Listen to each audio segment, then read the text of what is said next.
Welcome to the Sports Card Lessons Podcast. I'm your host, Big Ken. Whether you're watching on YouTube or listening on a streaming service, please like, subscribe, and hit that notification bell. You'll be notified whenever I drop any new content. Welcome. Thanks for being here. I am so happy to be back in the home studio here with just comfortable again, out of that hotel room with the I'm listening back to some of it, and I'm like, that sound is so bad after using this mic for so long, and I use that portable mic. It sounds to me it sounds terrible. So I'm happy to be back here. I apologize if the sound wasn't as good as it could have been, and I know I'm not going to have an air conditioner running right next to me. Uh, so yeah, welcome. Thanks for being here. I'm happy to be home. This is going to be kind of a short video, day 4 and 5 of the National, um, and then I'll talk about what the next episode will be. But day 4 and 5, probably my two best days of the National, as far as you know and even the SoCo too, even SoCo Expo, probably my two best days, Friday and Saturday, with sales, and just being able to start to get some deals done.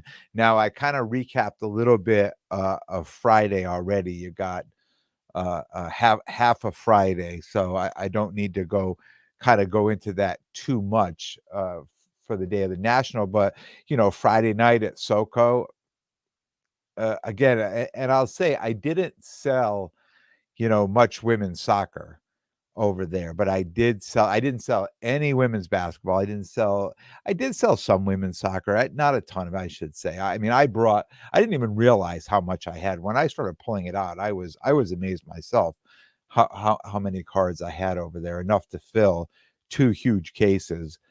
Um, and certainly did not sell as much as I expected to sell over there. But football was selling for me over there, so I could not complain. It was just another show to be able to set up, and so many people walked in, and as soon as they saw football, I was the first person when you came in the door, and some of the people came with somebody else, like their friend does soccer, and they're just coming along, and like, oh, I'm gonna hate this show, and they walk in and see some football, and I see their eyes light up, and their friends would go off and they would just hang out and talk with me. We'd talk football or whatever. So I think it kind of worked out, you know, on both sides.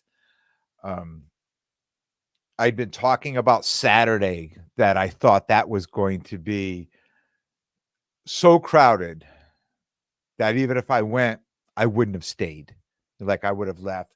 And my plan was, at first, I'm like, I don't know if I'm going to go on Saturday. Then I'm like, how can I not go? So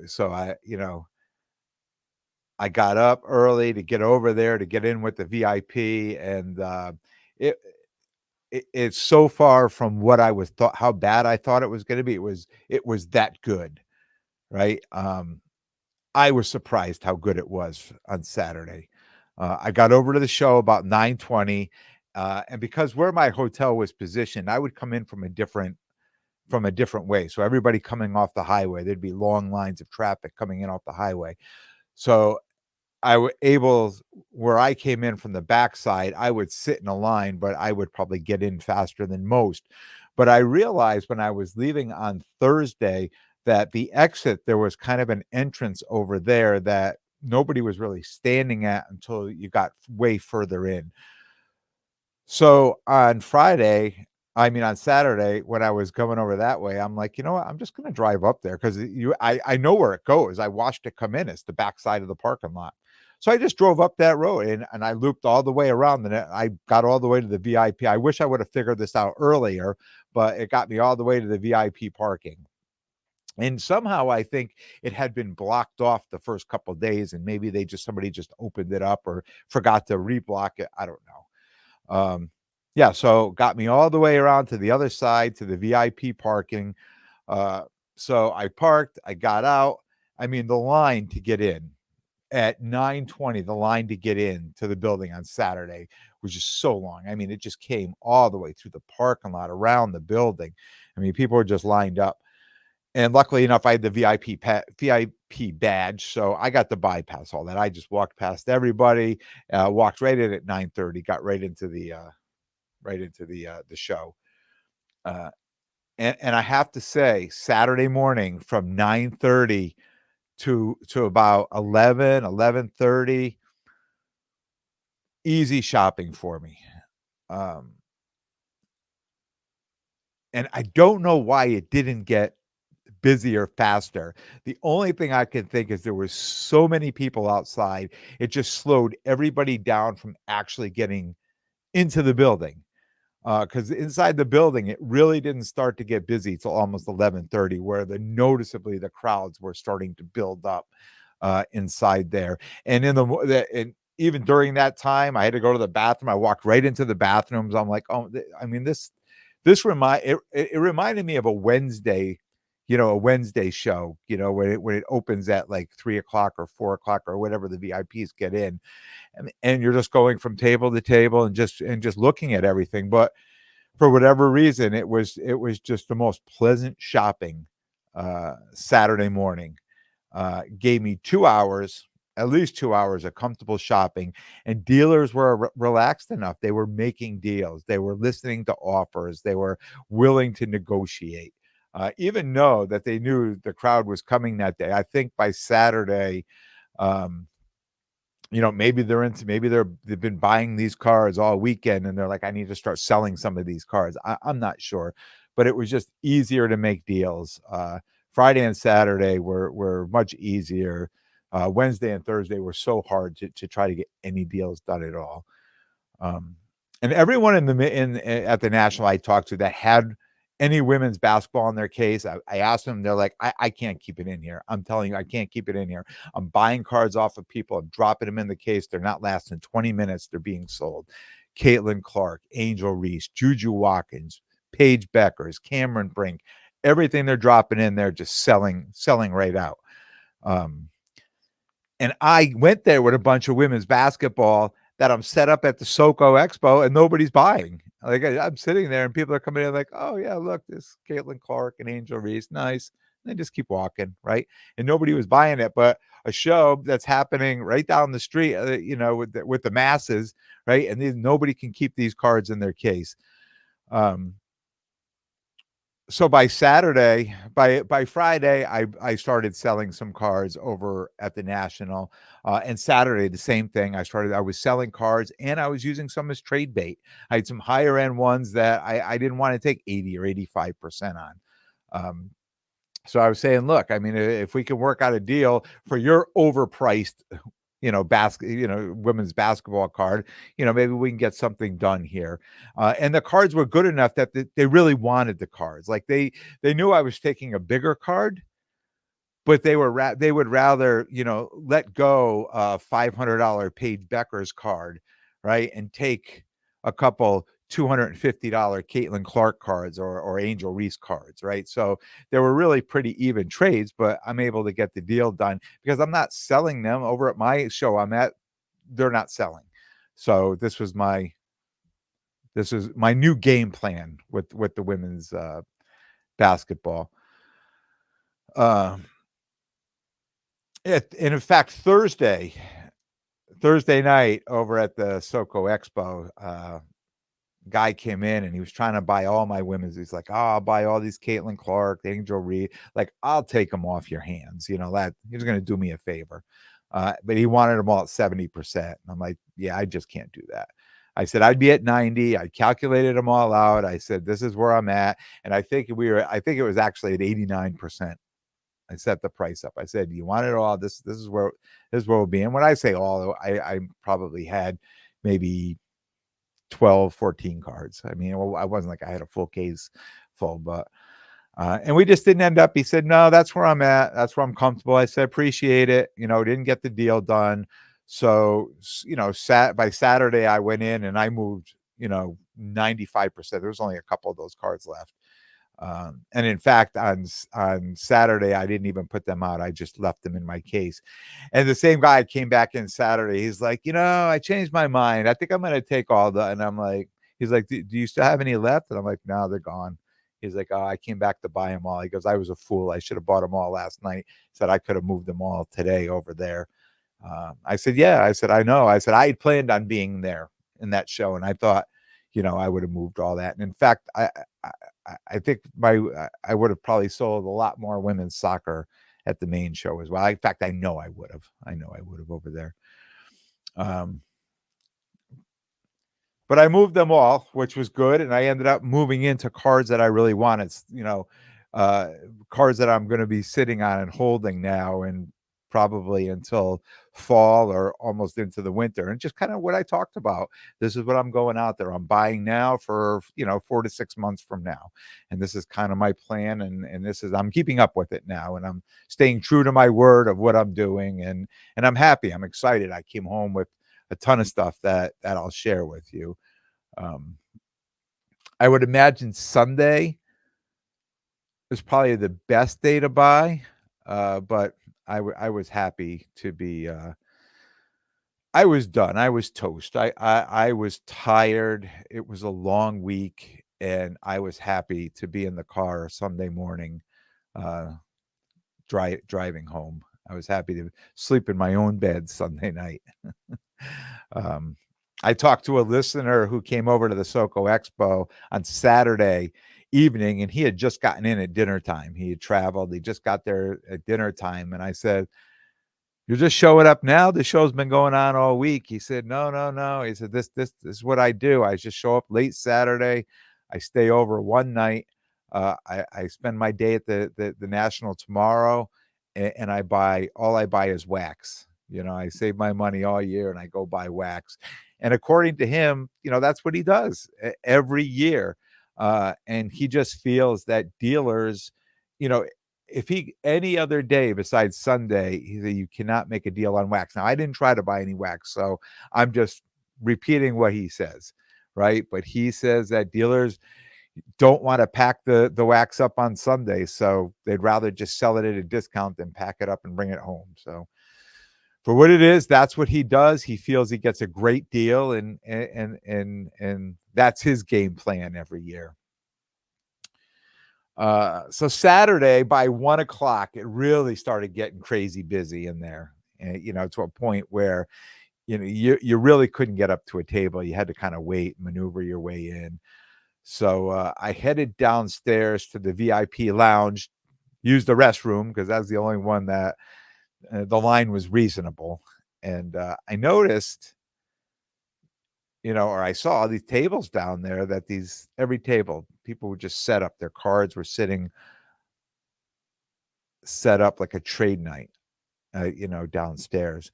And there were lots of deals, guys, walking around. I was looking, and just a ton of deals going on, a lot of cash flying around, cards being traded. So being early, I headed back to the hotel, grabbed some lunch, grabbed all my football cards because I didn't bring any over with me. And I went back over. I got a table downstairs. I, found the spot on a table down in the VIP lounge, and I set my football cards up, and I just sat back and started talking to people that were coming around. I was down there from like 2 to 4 o'clock, 2 hours. I got about 6 deals done. So I was super excited about that. First deal I did, kind of a funny story. A guy came and bought a card, and he said he had a couple of boxes of wax, and I said, "Oh, what are you ripping there?" And he's like, "I know I shouldn't be buying this stuff." He says, "But I can't help myself." And I said, "Oh, you know what? I have a podcast, and I talk about, you know, that I don't believe it's a good deal to rip wax, but I can't help myself. I like doing it."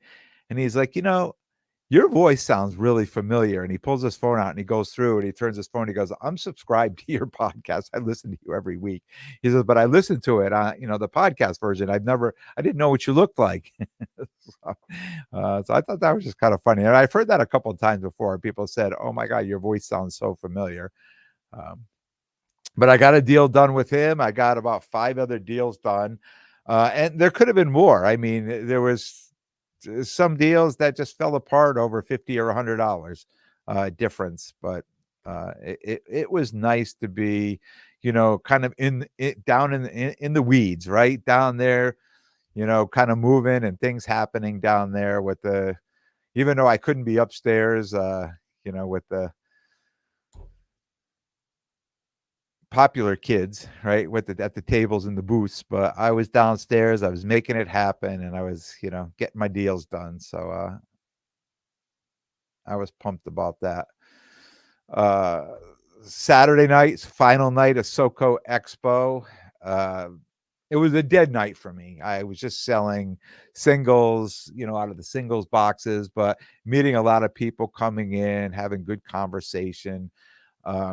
And late in the night, probably like 11 o'clock, 10:30, 11 o'clock, a guy came up to the table. He saw my Joe Burrow Contenders Auto Red Zone, and he was super interested in it. Biggest card I had in my case.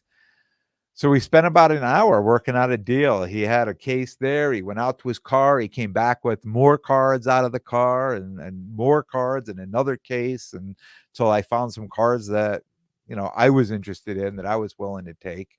And we got a deal done. I got a couple Jalen Hurts rookie auto PSA 10s plus cash for the card. I was super pumped to move that card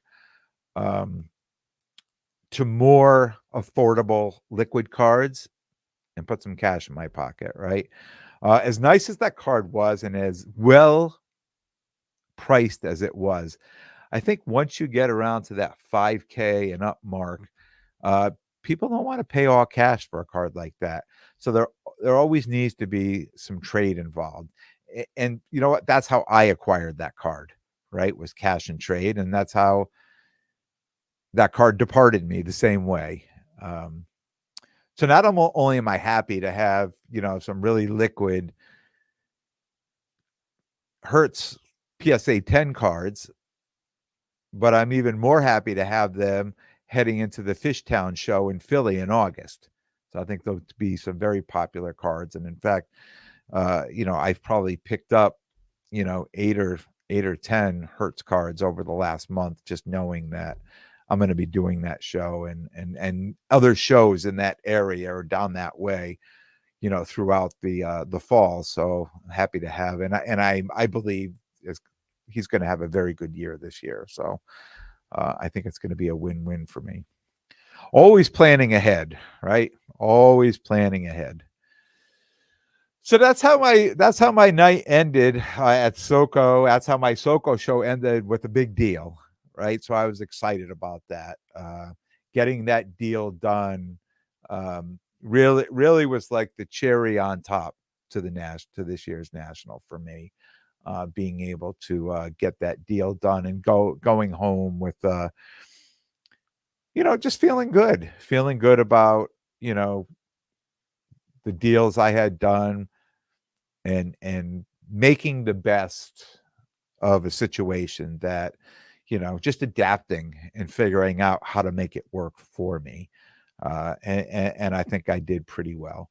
The next episode is going to be a complete recap of the national. I'm going to share all my pickups, some things I'm going to talk about, the good, the bad, the ugly, some regrets that I had. Yes, some regrets that I had, leaving and thinking that maybe I should have done some different things while I was there. What worked, what I felt worked, what I felt didn't work, what fell apart, plans I put together, lessons learned, right? My takeaways from this one, and some of my first thoughts looking forward to Chicago. I talk about every year on my way home, that I'm already thinking about next year and you know what I think I need to do or I can do, or just putting thoughts into what can be different and what changes and what I can make even better for next year. So that's all I have for you. I want to thank everyone for tuning in. And if you like what you hear, please definitely subscribe. And most importantly, tell a friend and spread the word. Until next time, take care of yourselves and everyone around you.